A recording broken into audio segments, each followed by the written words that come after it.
నమస్తే, నా పేరు Shivaji. Welcome to our channel. నా ఎస్సీలు, నా బీసీలు, నా ఎస్టీలు, నా మైనారిటీలు, నేను దళితుల మేనమామను, ఈ బటన్లు నొక్కేశాను, ప్రేమ ఏమైందో, ఆప్యాయత ఏమైందో, అనురాగం ఏమైందో అని చెప్పి ఏడుపులు పెడబొబ్బులు పెట్టినటువంటి జగన్మోహన్ రెడ్డి గారు ఇక్కడ చూడండి, దళితులపై నేరాలు ఘోరాలు మీరు ముఖ్యమంత్రిగా ఉన్నప్పుడు ఏ విధంగా ఉండిందని చెప్పి ఒక స్టాటిస్టిక్స్ అయితే వచ్చింది.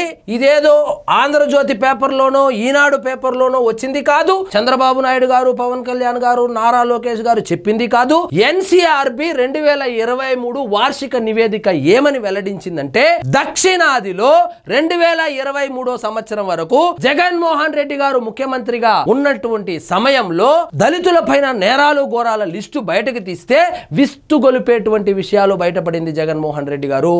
దళితులపై నేరాలు దక్షిణాదిన ఏపీలోనే ఎక్కువ. దక్షిణాదిన అంటే మన కేరళ, తమిళనాడు, కర్ణాటక, మన ఆంధ్రప్రదేశ్, తెలంగాణ తీసుకుంటే ఇక్కడ దళితుల మీద అత్యధికంగా దాడులు జరిగినటువంటి రాష్ట్రం ఏది 2019 నుంచి 2024 వరకు అని చెప్పి లెక్కలు బయటకు తీస్తే ఆ లెక్కల్లో జగన్మోహన్ రెడ్డి గారు మొదటి స్థానంలో నిలిచారు. జగన్ పాలనలో వారానికి 3 మహిళలపై అత్యాచారం, రోజుకు సగటున 5-6 అకృత్యాలు ఎన్సీఆర్బీ 2023 వార్షిక నివేదికలో వెల్లడి. దళితులపై జరిగిన నేరాలు అకృత్యాల్లో ఆంధ్రప్రదేశ్ ను దక్షిణ భారతదేశంలోనే అగ్రగామిగా నిలిపిన ఘనత జగన్ పరిపాలనకే దక్కింది. 2023లో కర్ణాటకలో 1923, తెలంగాణలో 1709, తమిళనాడులో 1921, కేరళలో 1128 నేరాలు జరగ్గా ఆ రాష్ట్రాలన్నిటినీ మించి ఏపీ నెంబర్ 1 స్థానంలో నిలిచింది. ఏపీలో అయితే గనుక 2027 మంది దళితులపై దాడులు జరిగాయని చెప్పి ఎన్సీఆర్బీ నివేదిక ఇచ్చింది.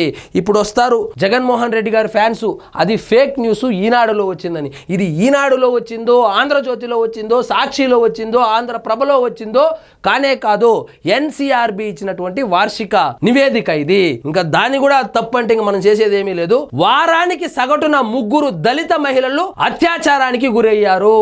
వారానికి 3.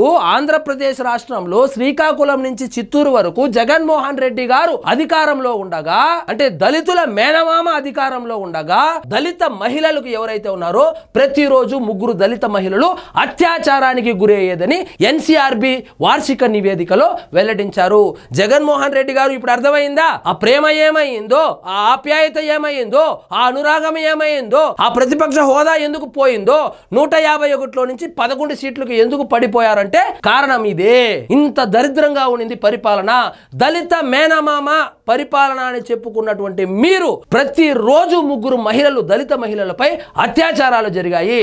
అది జరిగింది దళిత మేనమామగా చెప్పుకోబడేటువంటి మీరు ముఖ్యమంత్రిగా ఉన్నప్పుడు జగన్మోహన్ రెడ్డి గారు. ఇక్కడ చూడండి, 2023లో రాష్ట్రంలో దళితులపై జరిగిన నేరాల్లో కొన్ని హత్యలు ఎన్ని జరిగాయంటే 43 హత్యలు, హత్యాయత్నాలు ఎన్ని జరిగాయంటే 59, సాధారణ దాడులు 495, తీవ్రమైన దాడులు 14, అత్యాచారాలు 156, అపహరణలు 16, నేరపూరిత బెదిరింపులు 253, ఇతర ఐపీసీ నేరాలు 652. ఇన్ని జరిగాయి జగన్మోహన్ రెడ్డి గారు. దీంట్లో దళితులపై నేరాలు ఘోరాలు చేపించడంలో జగన్మోహన్ రెడ్డి గారు ఆంధ్రప్రదేశ్ ను సౌత్ లోనే నెంబర్ 1 గా నిలిపారు. సో ఇదండి ఈ రోజు మన టాపిక్. మీకు ఈ వీడియో నచ్చినట్లయితే లైక్ చేయండి, షేర్ చేయండి, ఛానల్ మాత్రం సబ్స్క్రైబ్ చేసుకోవడం మర్చిపోవద్దు.